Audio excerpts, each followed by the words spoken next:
Monsieur le Vice Mr. Vice President of the General Assembly, ladies and gentlemen, ambassadors, it is a great honor for me to introduce the recorded statement by His Excellency Mr. Faustin Archange Touadera, Head of State and President of the Central African Republic, at the general debate of the 75th session of the General Assembly. Mr. President of the 75th regular session of the General Assembly of the United Nations, Your Excellencies, ladies and gentlemen, heads of state and government, Mr. Secretary General of the United Nations Organization, distinguished delegates, ladies and gentlemen. Even virtually, it is once again a great honor for me to take the floor in our august assembly on behalf of the Central African Republic at the 75th regular session of the General Assembly of the United Nations. I would like to address to you, Mr. President Volkan Bozkır, my sincere, warm congratulations on your brilliant election to be the President of the 75th session of the General Assembly of the United Nations. Your election is symbolic of a great honor and a tribute paid to all continents, and in particular to your country, the Republic of Turkey. Your extensive knowledge of international relations, as well as your own personal qualities, are without a doubt a great advantage and a guarantee for the success of our work. I would also like to commend the excellent work done and the results obtained by Professor Tijani Mohamed Ban during the 74th session of the General Assembly.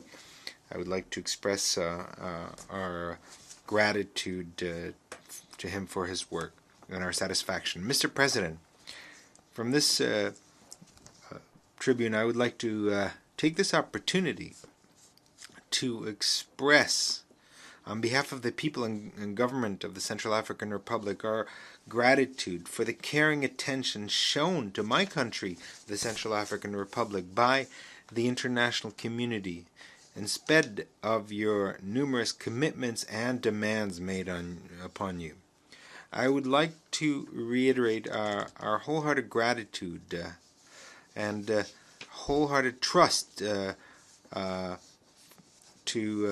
Mr. Antonio Gutierrez, Secretary General, for his continued commitment to peace and development throughout the world, and especially for his constant and multifaceted support of my country, the Central African Republic. Mr. President, this 75th session is taking place in a very particular circumstances where the entire world is having to face this terrible pandemic of COVID-19, which has led to a great loss of life throughout the world. We would like to bow our heads in memory of all those who have succumbed to this pandemic throughout the world, that humankind must combat on a daily basis and must join its efforts to combat. Now, since the onset of this sanitary crisis, the Central African Republic has not been spared like other countries. The assessment of the socioeconomic impact of the COVID-19 pandemic indicates that economic growth in my country will drop by somewhere between 0.8 to 1.2%. I would therefore like to urge the entire international community to invest greater resources in finding common solutions to eradicate this sanitary crisis.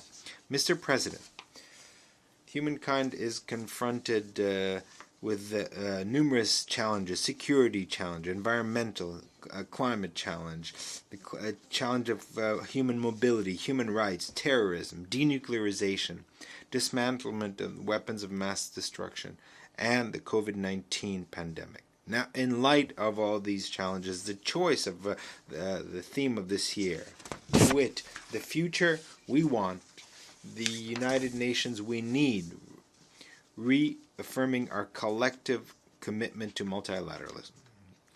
That theme reminds us that multilateralism has always been and remains the best instrument to combat effectively against certain scourges and the best means to minimize certain antagonisms on the international stage.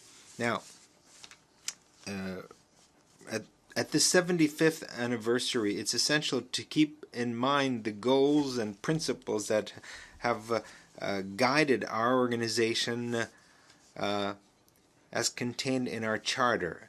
And I would like to just mention them: preventing and eliminating threats to peace, developing friendly relations between nations, combating against inequalities and all forms of discrimination, protecting human rights.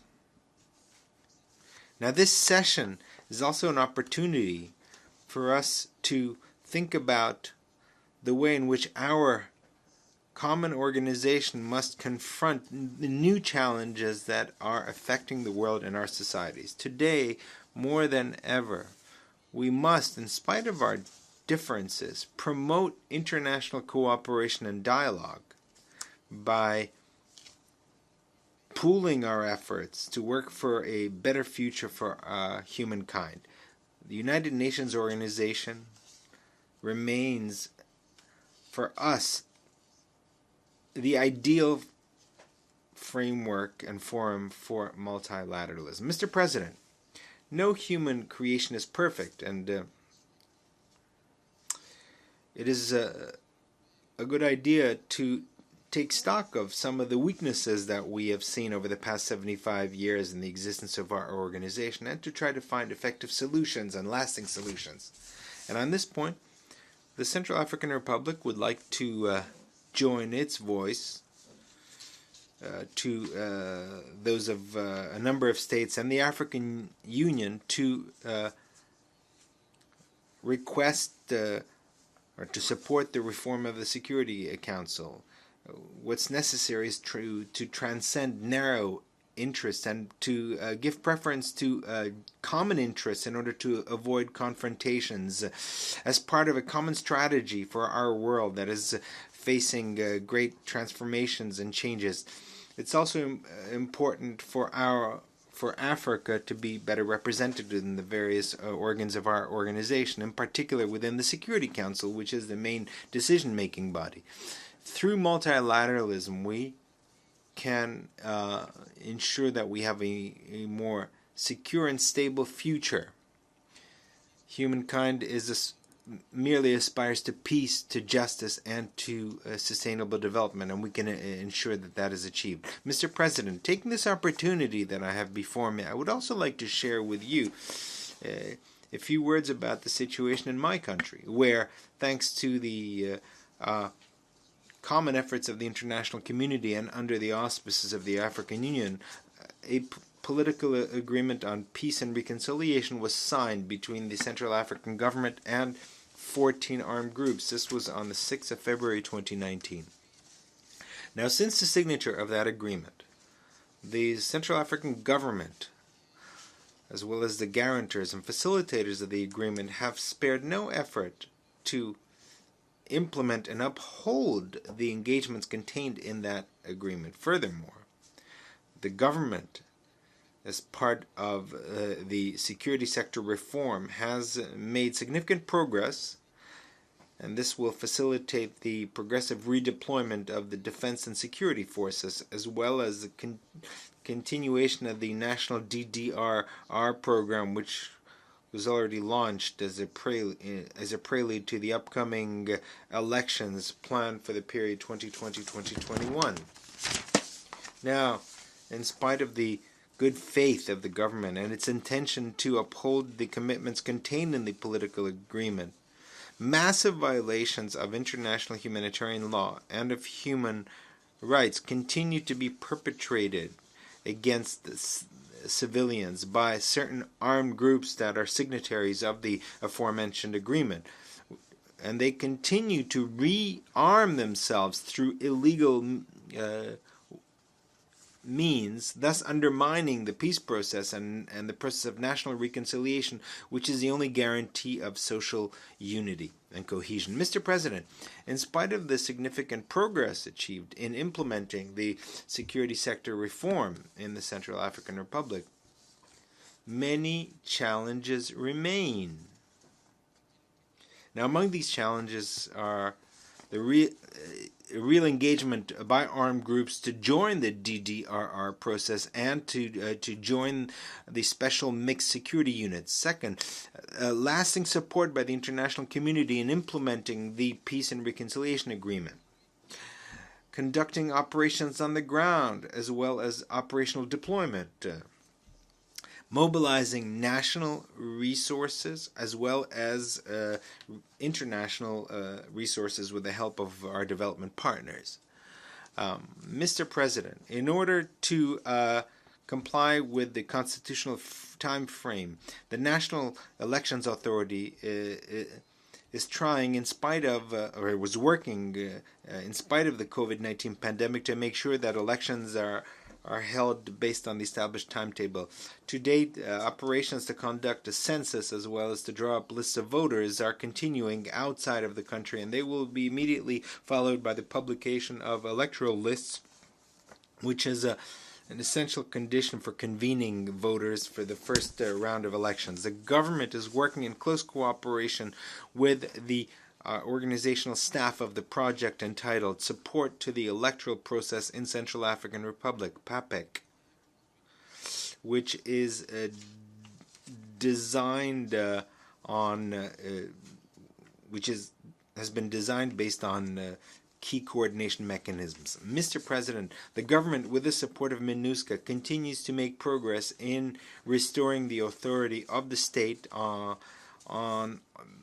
the entire national territory. This involves redeployment of defense and security forces and state services, without, of course, forgetting the reestablishment of basic social services. Today, the Central African Army is moving to regaining its operational capacities, and I can assure you that I'm determined to create the conditions for rebuilding the Central African Republic in order to give our people trust in the future and a sense of well-being. And for this purpose, I would like to reiterate the appeal of the Central African people to the Security Council to fully lift the embargo on the arms embargo. The weight of that embargo limits our national army in fulfilling its role as a national defense force and to bolster the authority of the state and guarantee the integrity of our national territory. Mr. President, before concluding my statement, I would like to